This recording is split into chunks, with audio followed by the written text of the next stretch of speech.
बिस्मिल्लाहिर्रहमानिर्रहीम। अस्सलाम वालेकुम मोहतरम नाज़रीन। किसी शख्स ने एक गुलाम खरीदा था, तो उस गुलाम ने अपने आका से 3 शर्तें रखी। पहली शर्त ये रखी कि जब नमाज का वक्त है तो आप मुझे ना रोकेंगे। दूसरी ये रखी कि आप मुझसे सिर्फ दिन में खिदमत ले सकेंगे, मगर रात को मुझ पर यह पाबंदी ना होगी। फिर तीसरी शर्त ये रखी कि मेरे रहने के लिए कोई ऐसा कमरा इनायत फरमाएंगे जो मेरा पसंदीदा हो और दूसरे शख्स को उसमें आने की इजाजत ना होगी।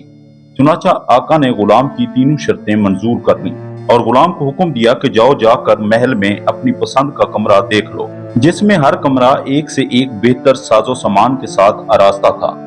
बस गुलाम ने तमाम कमरों को देखभाल कर अपने लिए एक वीरान कमरे का इंतखाब किया। इस पर आका ने दरियाफ्त किया कि आखिर तुमने ये वीरान कमरा क्यों पसंद किया? कमरे तो और भी बहुत सारे हैं। अपने आका की ये बात सुनकर गुलाम ने जवाब दिया कि मेरे आका, शायद आपको मालूम नहीं कि वीरान जगह अल्लाह ताला के जिक्र से आबाद हो जाती है।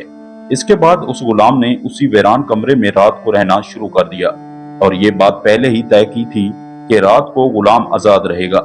जब गुलाम को अपने पसंदीदा आजाद कमरे में रहते हुए कुछ अरसा गुजर गया तो उसके आका ने एक दिन रात को बज़्म अहबाब मुनक्किद की और निस्फ शब के बाद जब दोस्त अहबाब रुखसत हो गए तो मालिक मकान चहल कदमी करता हुआ गुलाम के कमरे की जानिब जा निकला।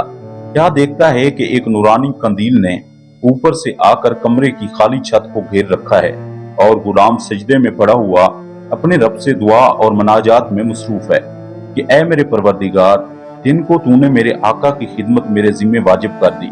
अगर यह खिदमत मेरे जिम्मे ना होती तो मैं रात दिन तेरी इबादत में मशगूल रहता, लिहाजा तू मेरा उज़्र कबूल फरमा ले।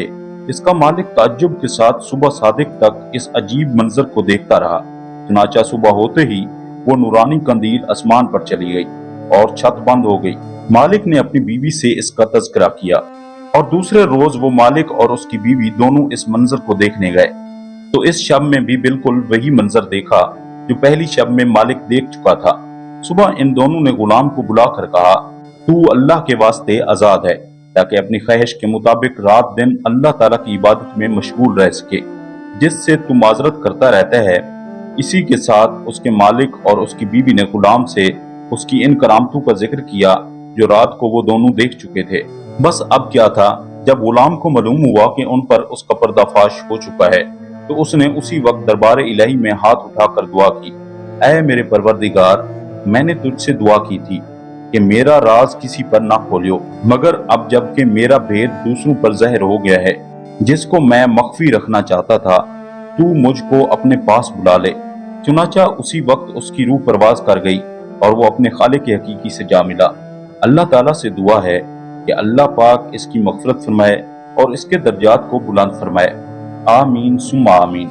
इस वाक़या से हमें ये सबक मिलता है कि हजूर सल्लल्लाहु अलैहि वसल्लम ने पर हक फरमाया कि जो अल्लाह का हो जाता है अल्लाह उसका हो जाता है। देखिए इस आलिम फना फिल्लाह की दुआ किस तरह हाथों हाथ दर्जे कबूलियत को पहुंच गई। अल्लाह ताला हमें भी इस वाक़या से सबक हासिल करने की तौफीक अता फरमाए। आमीन सुम्मा आमीन।